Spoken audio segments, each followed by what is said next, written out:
اکثر لوگوں کا سوال آتا ہے کہ اللہ واقعی میں تہجد سے معاوضے کرتا ہے، اور ہم یہ کیسے جان سکتے ہیں کہ اللہ تعالیٰ ہماری تہجد کی مانگی دعاؤں پر راضی ہے یا نہیں؟ وہ ایسی کون سی نشانیاں ہیں؟ تو سنو، اللہ تعالیٰ خود فرماتا ہے، بھلا وہ کون ہے جو بے قرار کے التجا کو قبول کرتا ہے، اور کون اس کی تکلیف کو دور کر دیتا ہے، اور بھلا کون ہے جو ہواؤں کو اپنی رحمت کے آگے خوشخبری بنا کر بھیجتا ہے؟ یہ سب اللہ ہی تو کرتا ہے۔ تو اللہ کے سوا کیا کوئی اور معبود بھی ہے تمہارا؟ ہرگز نہیں، مگر تم کم غور کرتے ہو۔ دیکھو، اگر آج تمہاری زندگی میں ایسا کچھ ہو رہا ہے جو تمہیں تکلیف میں ڈالے ہوئے ہے، اور کسی من پسند چیز کا نہ ملنا تمہیں بے چین رکھتا ہے،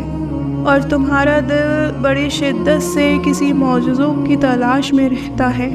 تو یاد کرو وہ وقت جب ایک مدت تک نبی کریم حضرت محمد صلی اللہ علیہ وسلم پر وحی کا نزول بند رہا،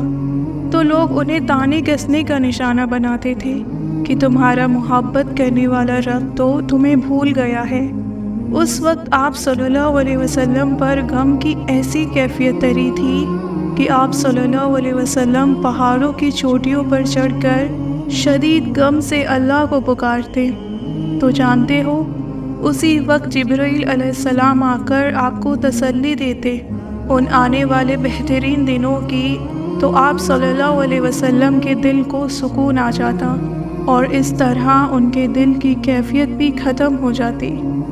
اگر آج تمہاری زندگی کسی وجہ سے غم زدہ ہو گئی ہے، تو جان رکھو اللہ وہ وقت بھی لائے گا جو تمہارے دل کو سکون سے بھر دیں گی۔ اور جانتے ہو، قبولیت دعا کا ایک طریقہ یہ بھی ہے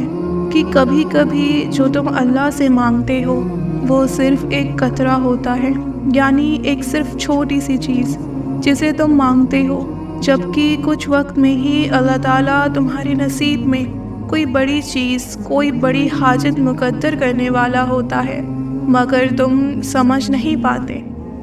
اللہ تعالیٰ خود فرماتا ہے کہ اللہ سے بڑا تمہارا کوئی خیر خواہ نہیں، وہ تو تمہاری بھلائی چاہتا ہے، اور یہ اس کی مہربانی ہے کہ وہ تم کو ایسے کاموں سے منع کر رہا ہے جن میں تمہاری بربادی ہے۔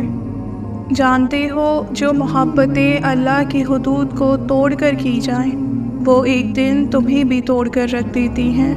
کیونکہ محبت وفا اور صفا کا وہ کھیل ہے جس میں شیطان حسین اور خوبصورت سفر کا جھانسا دے کر تمہیں اللہ سے صفا کے تاخیر راستوں میں ڈھکیل دیتا ہے، مگر وہ ارض و سما کا مالک پھر بھی اپنی محبت سے بھرا خوبصورت بادل تم پر برسانے کا منتظر رہتا ہے۔ اگر تم ڈھونڈ رہے ہو وہ نشانیاں جو تمہیں معجزات تک لے جائیں، تو جان لو جب تم اپنی امیدوں کے ٹوٹنے سے کمزور پڑنے کے بجائے اللہ کی محبت سے جڑ کر مضبوط اور مطمئن رہتے ہو کہ اللہ ہی کافی ہے، تو وہ رحمان تمہاری زندگی میں حیران کن معجزات کی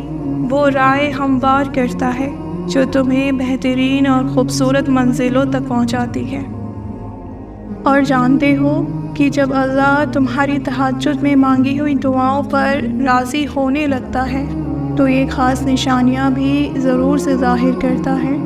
کہ جب تم اپنے مقاصد اور اپنی حدود میں تجاوز نہیں کرتے، اور تمہارا یقین اور توکل ہر وقت اللہ ہی کی ذات سے وابستہ رہتا ہے، تو جان لو کہ اللہ تمہاری محنتیں ضائع نہیں کرے گا، کیونکہ اللہ کی رحمت کے مستحق ہو جاتے ہیں وہ لوگ جو خود خیر کو لبیک کہنے والے ہوتے ہیں۔ جان لو تمہارا یقین کی جڑیں جتنی گہری ہوں گی، تمہارے رب کی عطائیں اتنی ہی بڑی ہوں گی۔ مطمئن ہو جاؤ، تمہارے سجدے اور تمہارے آنسو عنقریب تمہاری آنکھوں کو وہ منظر دکھلائیں گے جن کی تم تمنا رکھتے ہو۔ بہت جلد وہ مہربان اپنی رحمت کے تمام اسباب بنا کر اپنی عطاؤں کے خزانے تمہارے قدموں میں ڈھیر کر دے گا، جو تمہاری زندگی کو خوبصورت رنگوں سے بھر دیں گے انشاءاللہ۔